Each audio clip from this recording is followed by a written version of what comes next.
दोस्तों, बजट 2023 में जो इनकम टैक्स स्लैब है उसके अंतर्गत कुछ रियायतें मिली हैं। अब जो रियायतें मिली हैं वो सारी की सारी रियायतें न्यू टैक्स रिजिम के अंतर्गत मिली हैं। अब हमारे बहुत सारे साथी हैं जिनके मन में ये कन्फ्यूजन है कि जो ओल्ड टैक्स रिजिम है और जो न्यू टैक्स रिजिम है दोनों में से बेटर कौन सा है, उन्हें कौन सा टैक्स रिजिम लेना चाहिए। तो दोस्तों, हम इसी प्रश्नों का उत्तर इस वीडियो में लेके आए हैं। नमस्कार दोस्तों, मेरा नाम वरुण कुमार है और आप देख रहे हैं यूट्यूब चैनल वरुण भाई। दोस्तों, तो सबसे पहले हम लोग बात करेंगे जो ओल्ड टैक्स रिजिम है उसके अंतर्गत कौन कौन सा स्लैब था और जो न्यू टैक्स रिजिम है उसके अंतर्गत अब कितने सारे स्लैब हो गए हैं। फिर बात करेंगे कि दोनों में से आपके लिए बेटर कौन सा है। ठीक है दोस्तों, तो अब सबसे पहले बात करते हैं ओल्ड टैक्स रिजिम के बारे में। ओल्ड टैक्स रिजिम में टैक्स कितना आपको देना होता था, टैक्स कैसे कैलकुलेट होता था, कितने स्लैब थे और किन किन स्लैब के अकॉर्डिंग कितना कितना % टैक्स आपको देना होता था। तो ओल्ड टैक्स रिजिम में टोटल 4 स्लैब थे। पहला स्लैब था 0 से 2.5 लाख वाले, यानी जिनका इनकम सालाना 0 से लेके 2.5 लाख तक है उनको कोई टैक्स नहीं देना होता है गवर्नमेंट को। दूसरा जो स्लैब है वो है 2.5 लाख से लेके 5 लाख तक के, जिनकी इनकम 2.5 लाख से लेके सालाना 5 लाख तक है उनको अपने इनकम का 5% गवर्नमेंट को एज ए टैक्स देना होता है। तीसरा जो स्लैब है 5 लाख से लेके 10 लाख जिनकी सालाना इनकम है उनके लिए उसके अकॉर्डिंग उनको अपने इनकम का 20% गवर्नमेंट को देना होता है। और चौथा और लास्ट स्लैब जो है ओल्ड टैक्स रिजिम के अकॉर्डिंग जिनकी सालाना इनकम 10 लाख से ज़्यादा है उनको 30% अपने इनकम का गवर्नमेंट को देना होता है। लेकिन अब ये कैलकुलेट कैसे करते हैं टैक्स, इसका बड़ा सिंपल सा फंडा है। जैसे अगर 5 लाख तक है जो आप ये देख रहे हैं स्लैब में कि 2.5 से 5 लाख तक 5% टैक्स देना पड़ रहा है, ये उन लोगों के लिए है जिनका एनुअल इनकम 5 लाख से ज़्यादा है। अगर किसी का मान लीजिए एनुअल इनकम 5 लाख तक ही है, 4 लाख है या 5 लाख तक ही है, तो उनको गवर्नमेंट को कोई टैक्स नहीं देना होता है। लेकिन मान लीजिए अगर किन्हीं का इनकम 6 लाख है, फिर उनको जो 2.5 लाख से 5 लाख वाले स्लैब का जो 5% है वो भी 5% लगता है, प्लस 1 लाख रुपया ऊपर है, इसलिए 5 से 10 लाख वाले स्लैब में आते हैं तो 1 लाख रुपये का 20% देना होता है। इनको बड़े सिंपल से एग्जाम्पल में लेते हैं। मान लीजिए किसी आदमी का एनुअल इनकम 6 लाख है, 6 लाख रुपया सालाना है, ठीक है, तो उनको जो 2.5 से 5 लाख वाले स्लैब का 5% है, यानी 2.5 लाख रुपये का 5% निकलता है, ये होता है आपको 12,500 रुपये, यानी 12,500 रुपये सेकेंड वाले स्लैब का देना होता है। और उनका एनुअल इनकम 6 लाख है, यानी वो इस स्लैब में भी फॉल करते हैं, 20% वाले स्लैब में भी फॉल करते हैं। लेकिन 20% वाले स्लैब में उनका 1 लाख ही फॉल करता है, क्योंकि उनका एनुअल इनकम 6 लाख है तो 1 लाख अमाउंट इनका इस स्लैब में फॉल करता है। तो 1 लाख का 20% उनको देना पड़ेगा, यानी 20,000 रुपये उनको इधर देनी पड़ेगी। यानी उनको टोटल कितना देना पड़ेगा, 12,500 5% वाले स्लैब का और 20,000 20% वाले स्लैब का देना पड़ेगा। दोनों को ऐड करेंगे तो 32,500 टोटल इनकम टैक्स एनुअली वो पे करेंगे गवर्नमेंट को। इसी तरीके से मान लीजिए किसी का एनुअल इनकम 12 लाख है, तो वो टैक्स कैसे कैलकुलेट करेंगे वो भी मैं आपको बड़े सिंपल शब्दों में आपको एक्सप्लेन कर दे रहा हूँ। अगर किन्हीं का एनुअल इनकम 12 लाख रुपया है तो सबसे पहले क्या करेंगे, जो सेकेंड स्लैब है उसमें जो 2.5 लाख रुपया उनका फॉल कर रहा है, क्योंकि 2.5 लाख तक तो कोई टैक्स नहीं, 0 से 2.5 लाख तक, 2.5 लाख से 5 लाख के बीच में जो उनका अमाउंट 2.5 लाख है उस पर उनको देना पड़ेगा 5%, 2.5 लाख का 5% देना पड़ेगा। प्लस दूसरा जो स्लैब है 5 लाख से 10 लाख रुपये वाला, यानी 5 लाख रुपया इस स्लैब में फॉल किया तो 5 लाख पे उनको 20% वो देना पड़ जाएगा। प्लस उनको 2 लाख का 30% देना पड़ेगा, क्योंकि उनका एनुअल इनकम 12 लाख है, यानी 10 लाख के ऊपर उनका 2 लाख हो रहा है, तो 2 लाख का 30% उनको देना पड़ेगा। तो 2 लाख का 30% और 5 लाख का 20% और 2.5 लाख का 5%, इस तीनों को ऐड कर दीजिएगा, जो अमाउंट आएगा वही वो गवर्नमेंट को एनुअली टैक्स पे कर रहे हैं। ये था ओल्ड टैक्स रिजिम के अकॉर्डिंग कि आप टैक्स कैसे गवर्नमेंट को देते हो और कितना देते हो।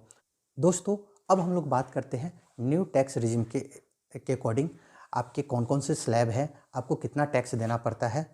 ठीक है, न्यू टैक्स रिजिम के अंतर्गत टोटल 7 स्लैब हैं। ओल्ड टैक्स रिजीम में 4 स्लैब थे, न्यू टैक्स रिजीम में उसको बढ़ा के 7 स्लैब कर दिया गया है।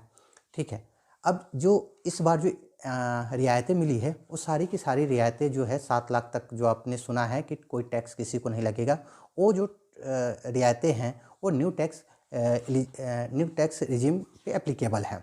ओल्ड टैक्स रिजीम पे ये एप्लीकेबल नहीं है। न्यू टैक्स स्लैब के अकॉर्डिंग कैसे है, सो देखिए, अगर आपका एनुअल इनकम 2.5 लाख तक है तो आपको कोई टैक्स यहाँ भी नहीं देना होता है। लेकिन अगर आपका एनुअल इनकम 2.5 लाख से 5 लाख तक है तो आपको 5% देना होता है। अगर आपका एनुअल इनकम 5 लाख से 7.5 लाख तक है तो आपको 10% के स्लैब में आप आते हैं। अगर आपका एनुअल इनकम 7.5 लाख से लेके 10 लाख के बीच में है तो आप 15% वाले स्लैब में फॉल करते हैं। अगर आपका एनुअल इनकम 10 लाख से लेके 12.5 लाख के बीच में है तो आप 20% वाले स्लैब में फॉल करते हैं। अगर आपका एनुअल इनकम 12.5 लाख से लेके 15 लाख के बीच में है तो आप 25% वाले स्लैब में फॉल करते हैं। और अगर आपका एनुअल इनकम 15 लाख से ऊपर है तो आप 30% वाले स्लैब में फॉल करते हैं। अब सिंपल आसान भाषा में आपको इसको एक्सप्लेन कर देते हैं कि मान लीजिए किसी बंदे का सालाना इनकम 16 लाख रुपए है। ठीक है, अब उनको टैक्स कितना देना पड़ेगा, सो देख लीजिए। सबसे पहले उनको जो सेकेंड वाला जो स्लैब है 2.5 लाख से लेके 5 लाख, उसमें जो 2.5 लाख रुपए हैं उस पर उनको 5% देना पड़ेगा। उसके बाद 5 लाख से 7.5 लाख रुपया जो है उसमें जो 2.5 लाख रुपया है उस पर उनको 10% देना पड़ेगा। फिर 7.5 लाख से 10 लाख के बीच का जो स्लैब है उसमें जो 2.5 लाख रुपये उनका जो हो रहा है उस पर उनको 15% देना पड़ेगा। फिर जो 10 से 12.5 लाख रुपये वाला स्लैब में जो 20% है उस 2.5 लाख पे उनको 20% देना पड़ेगा। फिर जो 12.5 लाख से 15 लाख के बीच का जो स्लैब है 2.5 लाख रुपये का, उस 2.5 लाख पे उनको 25% देना पड़ेगा।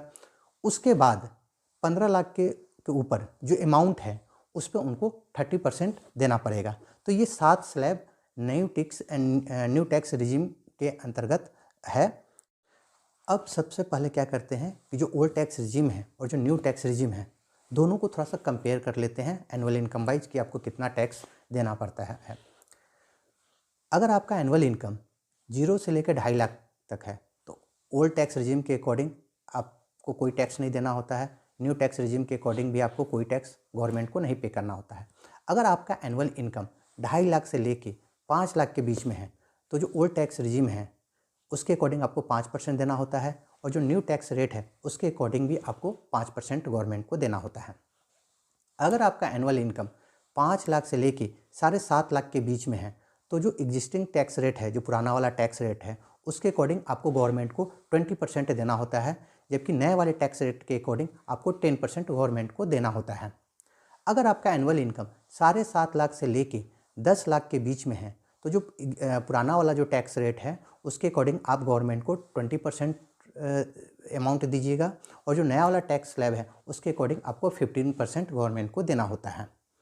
अगर आपका एनुअल इनकम 10 लाख से लेके 12.5 लाख के बीच में है तो पुराने वाले टैक्स स्लैब के अकॉर्डिंग आपको 30% गवर्नमेंट को देना होता है। वहीं नए वाले टैक्स स्लैब के अकॉर्डिंग आपको 20% गवर्नमेंट को देना होता है। अगर आपका एनुअल इनकम 12.5 लाख से लेके 15 लाख के बीच में है तो पुराने वाले टैक्स स्लैब के अकॉर्डिंग आपको 30% गवर्नमेंट को देना है और नए वाले टैक्स स्लैब के अकॉर्डिंग आपको 25% गवर्नमेंट को देना होता है। अगर आपका एनुअल इनकम 15 लाख से ज़्यादा है तो उस केस में आपका जो पुराना वाला जो टैक्स स्लैब था उसके अकॉर्डिंग 30% आपको गवर्नमेंट को देना है और नए टैक्स रेट के अकॉर्डिंग भी आपको 30% ही गवर्नमेंट को देना होता है। दोस्तों, तो आप लोगों ने देखा कि जो न्यू टैक्स रिजीम है और जो ओल्ड टैक्स रिजीम है उसमें कितने स्लैब है और किस स्लैब के अकॉर्डिंग कितने रुपये आपको टैक्स गवर्नमेंट को देना पड़ता है और कैसे देना पड़ता है। अब आप लोग कैलकुलेट ईजिली कर सकते हैं। ठीक है, अब आप लोगों से बात करते हैं कि दोनों में से कौन सा टैक्स स्लैब आपके लिए फ़ायदेमंद रहेगा। ठीक है, अब वो जानते हैं। अब बहुत सारे लोग बोलेंगे कि जो न्यू टैक्स रिजीम है उसमें 7 लाख तक कोई, इनफैक्ट 7.5 लाख तक आपको कोई टैक्स नहीं गवर्नमेंट को देना है क्योंकि 50,000 का स्टैंडर्ड डिडक्शन भी है। तो बोलेंगे कि ठीक है, न्यू टैक्स स्लैब बेटर है क्योंकि ओल्ड टैक्स स्लैब के अकॉर्डिंग 5 लाख तक आपको कोई टैक्स नहीं गवर्नमेंट को देना है। 5 लाख से जैसे ही ऊपर आपका इनकम होता है तो आपको गवर्नमेंट को टैक्स देना पड़ता है।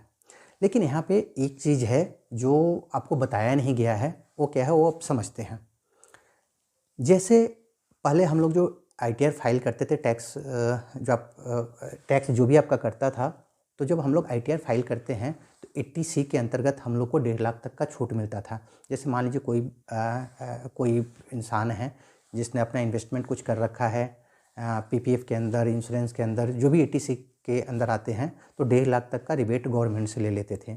उसी तरह से अगर कोई इंसान है अगर होम लोन लिए हुए हैं तो सालाना 2 लाख का होम लोन का जो इंटरेस्ट होता है वो गवर्नमेंट से उनको रिबेट मिल जाता था 2 लाख का। स्टैंडर्ड डिडक्शन 50,000 का यहाँ भी होता था। 80D के अकॉर्डिंग आप मेडिकल बिल भी मेडिकल कुछ रिम्बर्स हो जाता था। न्यू टैक्स रिजीम में ये ऐसी कोई भी व्यवस्था नहीं है।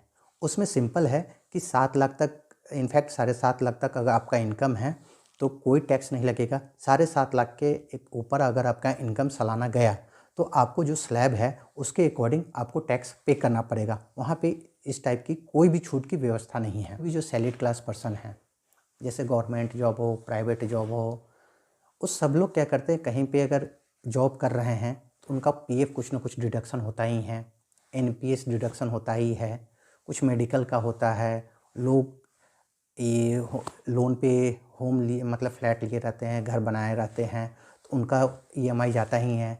ठीक है। अब अगर कोई नया टैक्स रिजीम अगर फॉलो करता है, अगर वो लेता है, तो उनको ये सारे बेनिफिट नहीं मिलेंगे, जो कि कहीं से ज़्यादा है। अगर आप कैलकुलेट करोगे, अगर कोई होम लोन ले रखा है तो उनको 2 लाख तक का होम लोन का जो इंटरेस्ट होता है वो रिबेट मिल जाता है।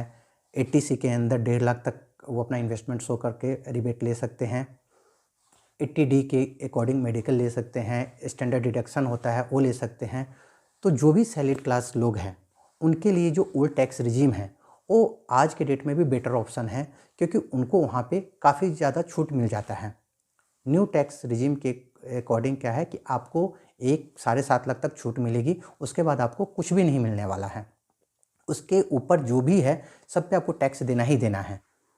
जिनका भी इनकम 7.5 लाख तक है तो ओल्ड टैक्स रिजीम से बेटर है कि न्यू टैक्स रिजीम को ले ले।